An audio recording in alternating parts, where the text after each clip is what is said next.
करण का एक्सीडेंट हो गया था। जैसे ही उसकी आंख खुलती है तो वह देखता है कि चारों तरफ बादलों के सुंदर दृश्य थे।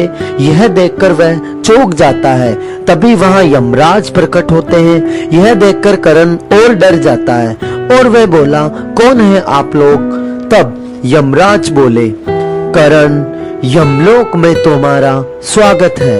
यह सुनकर करण बोला, आप लोग अवश्य ही मजाक कर रहे हैं। तब यमराज बोले, करण, वो देखो तुम्हारा शरीर और वह धरती पर उसका शरीर दिखाती करण बोला, अरे ये क्या, मैं मर गया हूँ।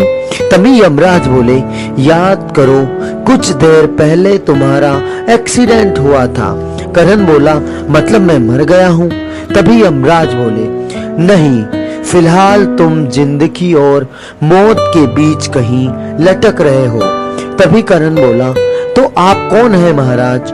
यमराज बोले, मैं यमराज हूँ, लोगों के बुरे और अच्छे कर्मों का हिसाब रखता हूँ। यदि किसी के पास कर्म ज्यादा होते हैं तो उसे नरक मिलता है और किसी के कर्म अत्यधिक अच्छे होते हैं तो उसे स्वर्ग मिलता है। फिलहाल तुम्हारे पास तुम्हारा जीवन बचाने का एक उपाय है। करण बोला, क्या उपाय है महाशय? यमराज बोले, हम तुम्हारे साथ एक गेम खेलेंगे। तुम अपने गेम में अगर जीत जाते हो तो तुम्हारी जिंदगी तुम्हें वापस मिल जाएगी, अन्यथा तुम समझ सकते हो। करण बोला, ठीक है महाराज, ये खेल खेलने के लिए मैं तैयार हूँ, पर मुझे क्या करना होगा? तभी यमराज बोले, मैं तुमसे 10 प्रश्न पूछूंगा। यदि तुमने इनमें गलत जवाब नहीं दिए तो तुम्हें 1 अंक मिलेगा, वरना अगर तुम गलत जवाब देते हो तो तुम्हारे अंक धीरे धीरे कम होते जाएंगे और तुम यह खेल जीत गए तो तुम्हें तुम्हारा जीवन वापस मिल जाएगा। करण, ठीक है, मैं तैयार हूँ। यमराज बोले, चलो खेल शुरू करते हैं। तुम्हारी सबसे बड़ी कमजोरी यह है कि तुम्हें गुस्सा बहुत जल्दी आता है। छोटी छोटी बातों पर तुम चिढ़ जाते हो। नहीं तो यमराज जी, ये मेरी कमजोरी नहीं, मजबूरी है। आप ही बताइए, मैं कर्ज में डूब चुका हूँ, मेरा घर तक बिकने वाला है। अब मैं गुस्सा नहीं करूँ तो क्या करूँ? यमराज बोले, अच्छा ठीक है, यह देखो तुम्हें क्या दिख रहा है? तो करण बोला, बोर्ड को देखकर ध्यान से बताना। करण बोला, काला डॉट और क्या? यमराज, नहीं तो यही तो तुम्हारे मन में कमी है। इसे बस एक बड़े व्हाइट बोर्ड पर तुम्हें केवल ये काला डॉट दिखाई दे रहा है। जीवन में 100 काम अच्छे हो जाए फिर भी तुम्हारा ध्यान केवल एक खराब काम पर ही जाता है। इसीलिए जीवन भर तुम बेहद गुस्से में हो। इसी कारण तुम्हारा एक अंक काट लिया जाता है। क्या तुम इसे पाने के योग्य हो? करण बोला, नहीं, आप सही हो, इस अंक को पाने योग्य मैं नहीं हूँ। यमराज जी बोले, तुम्हारी दूसरी सबसे बड़ी कमजोरी, तुम अपने रिश्तों की कदर नहीं करते हो, हमेशा पैसा पैसा करते रहते हो। करण, नहीं यमराज जी, ऐसा नहीं है, मैं घर वालों से बहुत प्यार करता हूँ। यमराज, अच्छा, तो जब आज तुम्हारी बेटी ने सुबह जब तुमसे उसके साथ घूमने चलने के लिए कहा था तो उल्टा तुमने उसे डांट दिया था, जबकि आज उसका जन्मदिन था। करण बोला, अब आप ही बताइए यमराज जी, जब कोई आदमी कर्ज में डूब चुका हो तब भला उसे कहाँ घूमना फिरना अच्छा लगता है? और आज तो मुझे मीटिंग में भी जाना था, तो आप ही सोचे मैं क्या करूं? यमराज बोले, अरे तुम तो उदास हो गए, ऐसे हम खेल कैसे खेल सकते हैं? चलो मैं तुम्हें एक जोक सुनाता हूं। अगर बता, किसी व्यक्ति के सिर में 2 बाल हैं, तो बताओ वे आपस में शादी क्यों नहीं कर पा रहे हैं। तभी करण कहता है, क्यों महाशय? तभी यमराज जी बोले, अरे क्योंकि तुम्हारी पृथ्वी पर बाल विवाह अपराध है, इसीलिए। तभी करण हंसता है। यमराज बोले, चलो एक और जोक सुनाता हूँ। यमराज उसे वही जोक 3 बार सुनाते हैं। करण बोला, हंस तो लिया, अब और कितना हंसूं? यमराज, जब एक ही बात बार बार नहीं हंसा सकती है तो एक ही बात बार बार रोते हुए क्यों? मेरे दोस्त, माना कि तुम कर्ज में डूब चुके हो, लेकिन इसके पीछे भी तो तुम्हारा ही लालच था। चलो कोई बात नहीं, इसकी सजा तुम्हें मिल चुकी है। अब तुम मुझे दूसरे प्रश्न का उत्तर दो। अब मैं तुम्हें दूसरा प्रश्न पूछता हूँ, लेकिन अब तक तुमने सही उत्तर नहीं दिया है, सारे उत्तर गलत दिए हैं। तो चलो तुम अगले प्रश्न के लिए तैयार हो?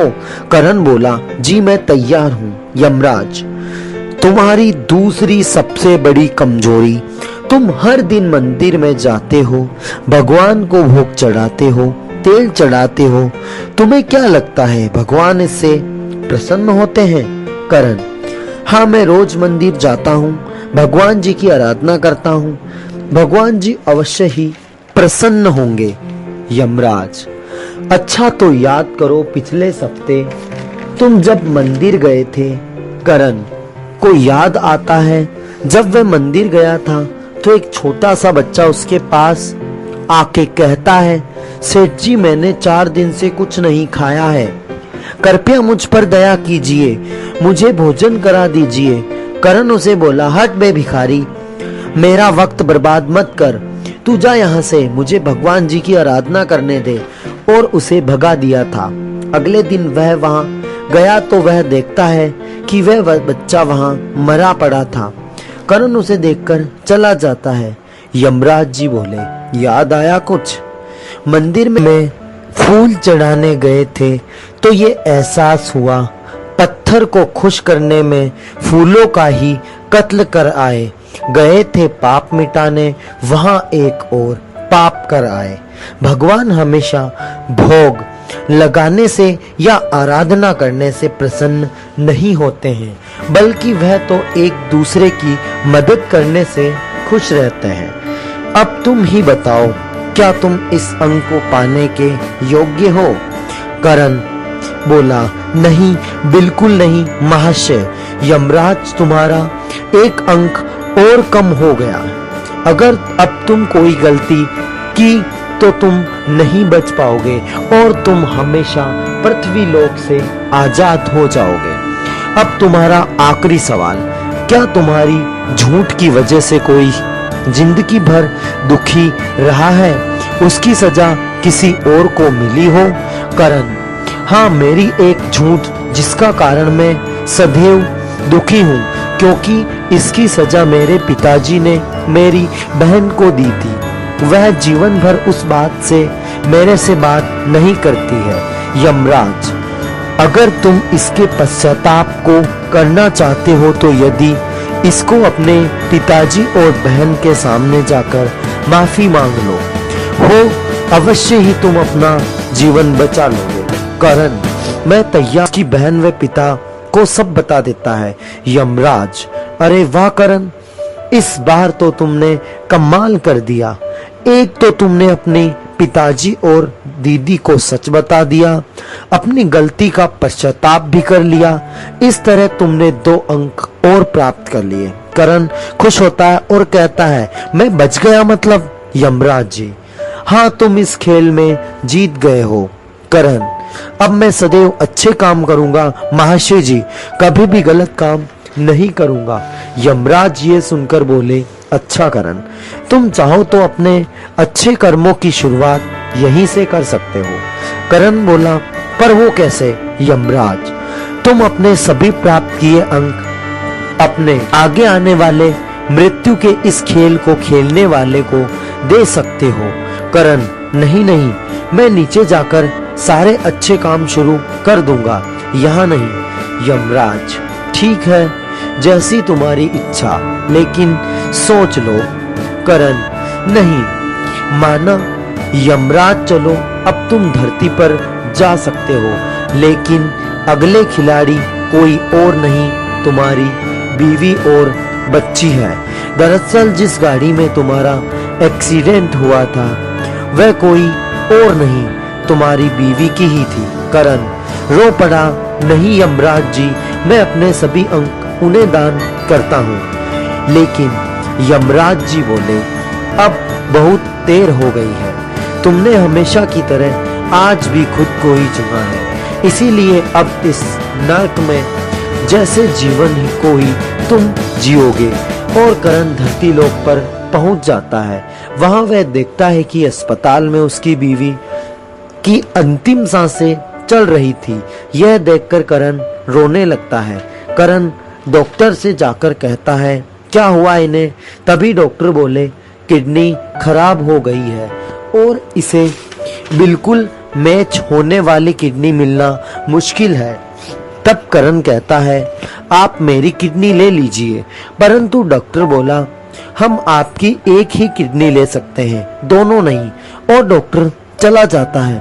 करण यह दुख बर्दाश्त नहीं कर पाता है, बहुत सारी टेबलेट खा लेता है और एक खत छोड़ देता है, मेरे मरने के बाद मेरी दोनों किडनी मेरी बीवी और बच्ची को दे दिया जाए। और वह बेहोश हो जाता है। 3 दिन बाद उसे जब होश आता है, करण डॉक्टर से कहता है, आपने मेरी किडनी क्यों नहीं निकाली? तब डॉक्टर कहता है, हमें उसकी कोई जरूरत नहीं पड़ी, उसे कोई आदमी अपने रिश्तेदार का मृत शरीर यहाँ लाया था, जिसकी किडनी बिल्कुल मैच हो गई। अब आपकी बीवी और बच्ची दोनों ठीक है। करण उनसे मिलकर बहुत खुश हुआ, यमराज जी का धन्यवाद दिया। उनका पुराना घर भी वापस भगवान ने बिकवा दिया था, जिससे उनका सारा कर्ज भी